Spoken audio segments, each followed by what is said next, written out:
Hello students, welcome to my channel. तो जैसा कि मैंने आपके BA third semester English literature की न्यू बैच 2024-25 की क्लास शुरू कर दी है। सिलेबस पहले ही मैं आपसे डिस्कस कर चुकी हूँ और यूनिट नंबर 1 हमने ऑलरेडी शुरू कर दिया है। आज का वीडियो यूनिट नंबर 1 का पार्ट 2 है। पार्ट 1 में मैंने पहले ही आपसे बता दिया था कि कई सारे टॉपिक होते हैं तो एक वीडियो में कवर नहीं हो सकते, इसलिए 3 पार्ट्स में आपका यूनिट नंबर 1 कवर करूँगी। तो यूनिट नंबर 1 में आपको पढ़ना है ड्रामा टाइप्स, यानी ड्रामा के टाइप्स आपको पढ़ने हैं। तो यूनिट नंबर 1 के पार्ट 1 में हमने tragedy and types, comedy and types, ये 2 टाइप के ड्रामा पूरा अच्छे से कवर कर लिया है। और आज का वीडियो पार्ट 2 है जिसमें हम पढ़ेंगे कि ट्रेजिक कॉमेडी क्या है, एक्सप्रेशनिस्ट ड्रामा क्या है, ड्रामा ऑफ आइडियाज़ क्या है एंड क्लोजेड ड्रामा। इतना हम आज की वीडियो में कवर करेंगे। और इसके बाद जो तीसरी वीडियो अपलोड करूंगी उसमें poetic drama, the problem play and theatre of absurd होगा। तो इस तरह से 3 पार्ट्स में आपकी यूनिट नंबर 1 कंप्लीट हो जाएगी। तो देखिए, आपका है ट्रेजिक कॉमेडी। तो ट्रेजेडी आपने पढ़ ली, मैंने आपको पढ़ाया, कॉमेडी भी मैंने आपको पढ़ाया पिछली वीडियो में। तो एक ऐसा ड्रामा जिसमें ट्रेजेडी के भी फीचर्स हों और कॉमेडी के भी फीचर्स हों, तो उन दोनों का मिक्सचर जो होगा, कंबाइन हो जाएगा, वो हो जाएगा ट्रेजिक कॉमेडी, जिसमें हमें सैड इवेंट्स भी देखने को मिलेंगे, क्योंकि एक ट्रेजेडी में हमें सिर्फ सैड इवेंट्स और सॉरोफुल एंडिंग देखने को मिलती है, और उसी का अपोजिट हम कॉमेडी में सिर्फ चीयरफुल मोमेंट्स देखते हैं और हैप्पी एंडिंग होती है। तो वो दोनों चीज़ें आपको ट्रेजिक कॉमेडी में देखने को मिलेंगी, हंसी मजाक भी और सैड इवेंट्स भी। Tragic comedy is a special kind of drama. Tragic comedy जो है स्पेशल काइंड यानी प्रकार है ड्रामा का, that combines the features of tragedy and comedy, जो ट्रेजेडी यानी दुखद ड्रामा एंड कॉमेडी हास्य व्यंग ड्रामा दोनों की विशेषताएं इसमें होती हैं। दिस मीन्स, जिसका मतलब है that such play may be sad but will have a happy ending. This means, इसका मतलब है that such play may be sad, कि ये नाटक जो है सैड होगा, इसमें जो इवेंट्स दिखेंगे वो सैड भी होंगे, हंसी मजाक वाले भी होंगे, but will have a happy ending, लेकिन उसकी एंडिंग हमेशा कैसी होगी, हैप्पी एंडिंग होगी, चीयरफुल एंडिंग होगी। In this type of drama, joy is followed by sorrow. In this type of drama, इस प्रकार के ड्रामा में joy मतलब आनंद, is followed by sorrow मतलब उदास या दुखी घटनाएं, दुखद। तो ये जो ड्रामा होता है आनंद के साथ दुखी चीज़ों को भी फॉलो करता है, और sorrow is followed by Joy, और उदासी और आनंद के द्वारा भी फॉलो की जाती है। यानी इसमें इस तरह के फीचर्स होते हैं कि आप जो सॉरोफुल इवेंट्स होंगे उसे देखकर भी हंसी आएगी और कहीं ना कहीं बुरा भी लगेगा ऑडियंस को। तो दोनों के फीचर्स होंगे कि ऑडियंस को थोड़ा बैड भी फील होगा और मज़ा भी आएगा और हैप्पी एंडिंग भी होगी। ट्रेजिक कॉमेडी का सबसे अच्छा एग्जाम्पल है विलियम शेक्सपियर का play merchant of Venice. Merchant of Venice एक ऐसा प्ले है जिसको पढ़ करके ऑडियंस को ऐसा लगेगा ये ट्रेजेडी है, फिर कहीं ना कहीं उसमें कॉमेडी भी आ जाती है, तो उसमें दोनों फीचर्स हो जाते हैं ट्रेजेडी एंड कॉमेडी दोनों के। तो इसलिए मर्चेंट ऑफ वेनिस एक ट्रेजिक कॉमेडी है। नेक्स्ट आपका ड्रामा टाइप है एक्सप्रेशनिस्ट ड्रामा। एक्सप्रेशनिस्ट ड्रामा यानी कि ऐसा ड्रामा जिसमें जो राइटर होता है वो अपनी अभिव्यक्ति को एक्सप्रेस करता है, अपनी भावनाओं को लिखता है। देखिए, 2 चीज़ें होती हैं, एक ऑब्जेक्टिव और एक सब्जेक्टिव। तो यहाँ पर पढ़ते हैं subjective expression of A writers feeling. देखिए, एक ऑब्जेक्टिव होता है और एक सब्जेक्टिव होता है। तो ऑब्जेक्टिव में एक व्यक्ति बात करता है बाहर की चीज़ों की, और सब्जेक्टिव में कोई व्यक्ति बात करता है अपने अंदर के चीज़ों की। तो ये जो एक्सप्रेशनिस्ट ड्रामा है ये एक सब्जेक्टिव एक्सप्रेशन है, यानी आत्मपरक अभिव्यक्ति है ऑफ ए राइटर्स फीलिंग, लेखक के फीलिंग्स यानी लेखक के भावनाओं की आत्मपरक अभिव्यक्ति होती है। Expressionist drama flourished in Germany between 1910 and 1924। Flourished मतलब होता है फला फूला। तो ये जो एक्सप्रेशनिस्ट ड्रामा है ये फला फूला है जर्मनी में 1910 से 1924 के बीच में। इट वॉज कैरेक्टराइज्ड बाई, देखिए इसकी खासियत थी by its intensely subjective expression of the writers deepest feelings. ये फीलिंग्स है, यहाँ पर एस है। तो देखिए इंटेंसली यानी कि इसके अंदर बहुत गहरा इंटेंस होता है। देखिए इसकी जो खासियत थी बहुत गहरी आत्मपरक अभिव्यक्ति थी of the writers deepest feeling. Deepest का मतलब गहरी, फीलिंग्स मतलब भावनाओं, ऑफ द राइटर्स यानी लेखक के भावनाओं की, लेखक के बहुत गहरी भावनाओं की, आत्मपरक की बहुत गहरी अभिव्यक्ति इसकी खासियत थी। It was called the drama of the soul, इसी वजह से इसको ड्रामा ऑफ द सोल भी कहा जाता था, यानी कि आत्मा का ड्रामा भी इसे कहा जाता था। It expresses the rebellious protest against the structure of society by his stress on language. It expresses यानी कि ये अभिव्यक्त करता है, ये प्रदर्शित करता है द रेबेलियस। देखिए रेबेलियस मतलब विद्रोह, प्रोटेस्ट यानी विरोध, यानी कि विद्रोह से भरा हुआ विरोध इसमें जाहिर होता है।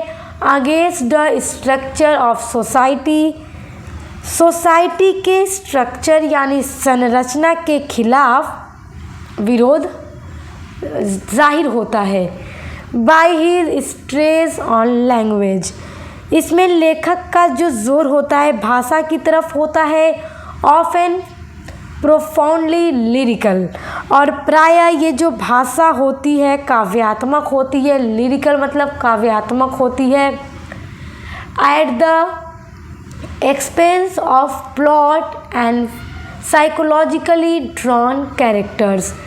At the expense of plot का मतलब कि प्लॉट से ज़्यादा, यानी कि प्लॉट की कीमत पर, यहाँ पर लिरिकल यानी कि काव्यात्मक पर ज़्यादा गहरा जोर दिया जाता है अकॉर्डिंग टू प्लॉट, यानी कि इसमें जो प्लॉट होता है वो ज़्यादा ख़ास नहीं होता।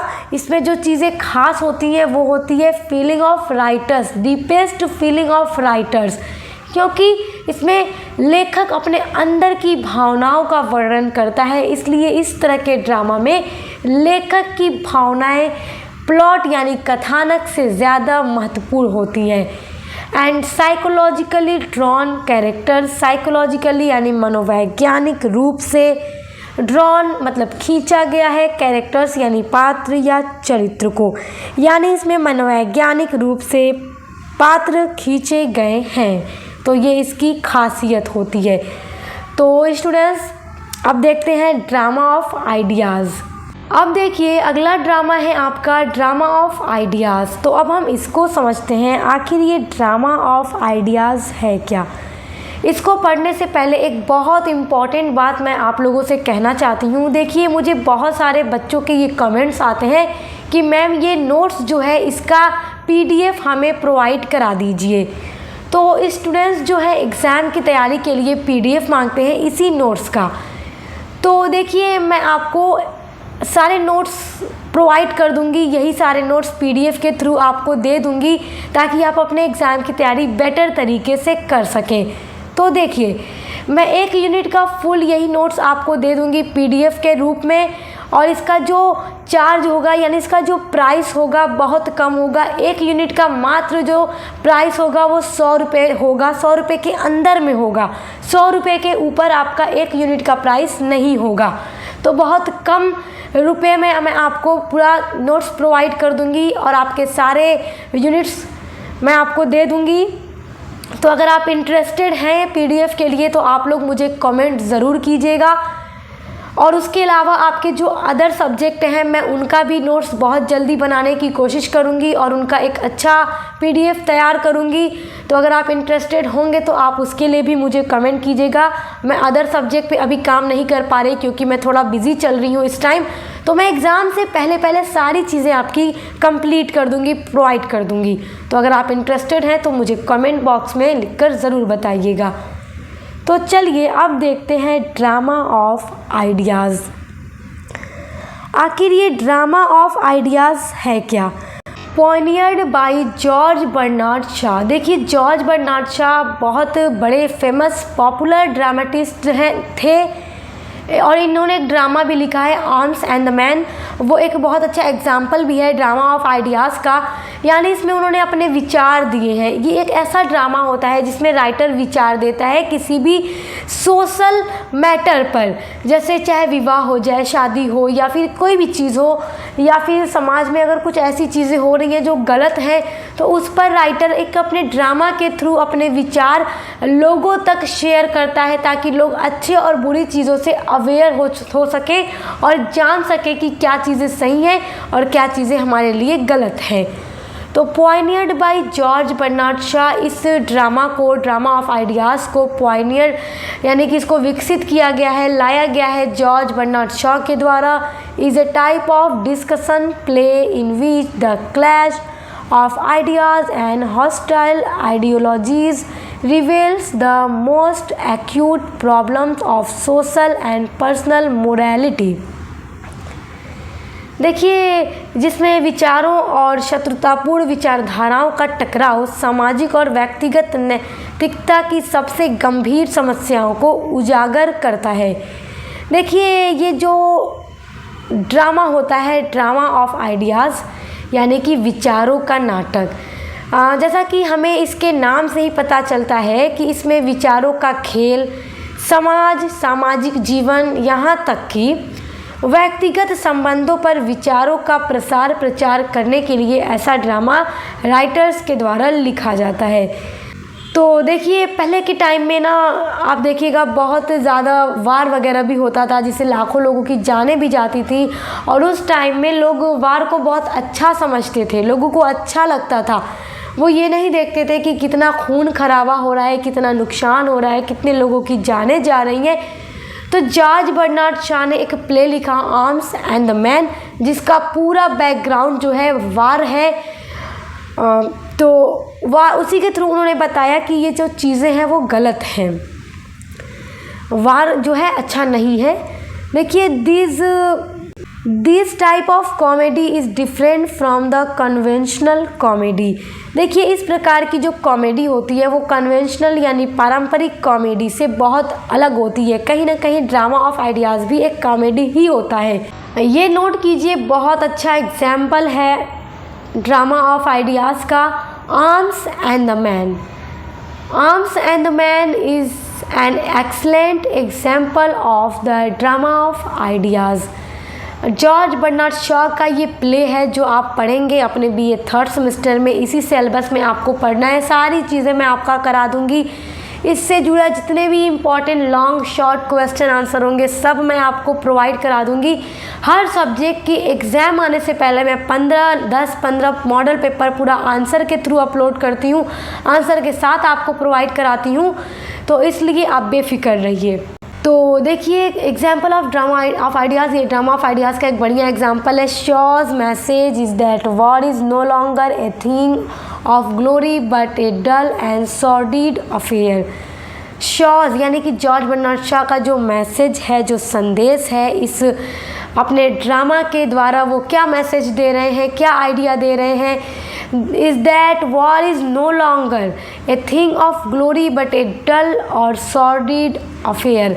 सॉर्डिड अफेयर का मतलब होता है कि बहुत घिनौना मामला।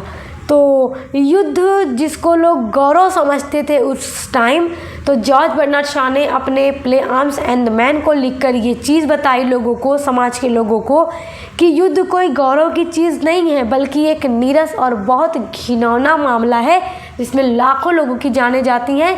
तो ये प्ले एक कॉमेडी प्ले भी है, अच्छा प्ले है, पढ़ के इंटरेस्टिंग भी लगता है, मज़ा भी आता है और कहीं ना कहीं उससे ऑडियंस को एक मैसेज भी मिलता है। नेक्स्ट टाइप ऑफ ड्रामा है आपका क्लोजेट ड्रामा। क्लोजेट ड्रामा बहुत आसान ड्रामा है, आप एक बार में इसको समझ जाएंगे। देखिए, एक ऐसा ड्रामा होता है जिसका पर्पज़ स्टेज पर परफॉर्म करना नहीं होता। अभी तक आपने जितने भी ड्रामास जाने, ड्रामा का मतलब ही क्या होता है, जिसे परफॉर्म किया जाए स्टेज पर, या फिर वो रिटन फॉर्म में होता है और ऑडियंस उसको पढ़ते हैं। मगर क्लोजेट ड्रामा देखिए क्या होता है। एक closet drama is a play. Closet drama एक ऐसा प्ले या नाटक है that is not intended to be perform on stage, जिसका इरादा नहीं होता परफॉर्म करने का स्टेज पर, बट रीड, जिसको पढ़ा जाता है, लेकिन पढ़ा जाता है बाय ये सॉलिटरी रीडर्स। सॉलिटरी मतलब अकेला पाठक। जैसे कि एक बुक है आपके पास ड्रामा की, आप उस बुक को लेकर बैठ जाए, मैं पढ़ रही हूँ ड्रामा, आप अकेले बैठ के पढ़ेंगी तो आप क्या है, सॉलिटरी रीडर हैं, आप अकेले बैठ के ड्रामा को पढ़ रही हैं। और sometimes out loud in a large group, और कभी कभी बड़े ग्रुप में ज़ोर से इसको पढ़ा जाता है ताकि पूरे ग्रुप के लोग बैठ के सुने। ऐसा आप लोगों ने कभी किया है कि कोई ड्रामा है या कोई स्टोरी है, आप लोग जितने कज़िन हो या सिस्टर हो, जितने भी लोग बैठ जाएं, फ्रेंड्स हो, बैठ जाओ और कोई एक पूरा ड्रामा ज़ोर ज़ोर से सबको सुना रहा है, तो क्लोजेट ड्रामा वही होता है। चाहे कोई अकेला रीडर पढ़ता है या एक ग्रुप में बैठकर उसको पढ़ा जाता है, इसको स्टेज पर परफॉर्म नहीं किया जाता, तो वो होता है क्लोजेट ड्रामा। तो अब देखिए आपके 3 टॉपिक रह गए हैं, एक पोएटिक ड्रामा, एक the problem play and the theatre of absurd. तो ये तीनों मैं नेक्स्ट वीडियो में कवर करूँगी, तो आपका यूनिट नंबर 1 पूरा कंप्लीट हो जाएगा। और पीडीएफ के लिए आप इंटरेस्टेड हैं तो एक पीडीएफ का मात्र, मतलब कि एक यूनिट का मात्र 100 रुपये के अंदर में आपका प्राइस होगा, तो उसके लिए आप मुझे इन्फॉर्म कीजिएगा। तो आपकी ऐसे ही क्लास आती रहेंगी और बढ़िया तरीके से पढ़ाई करने के लिए आप चैनल के साथ जुड़े रहिए। आपके एग्ज़ाम की पूरी हर सब्जेक्ट की तैयारी करा दी जाती है। एग्ज़ाम से पहले मैं आपके 15 मॉडल पेपर लगभग हर सब्जेक्ट के अपलोड करती हूँ, तो आप उनके थ्रू अपने एग्ज़ाम की तैयारी बहुत बढ़िया कर सकते हैं। तो अब मिलते हैं नेक्स्ट वीडियो के साथ।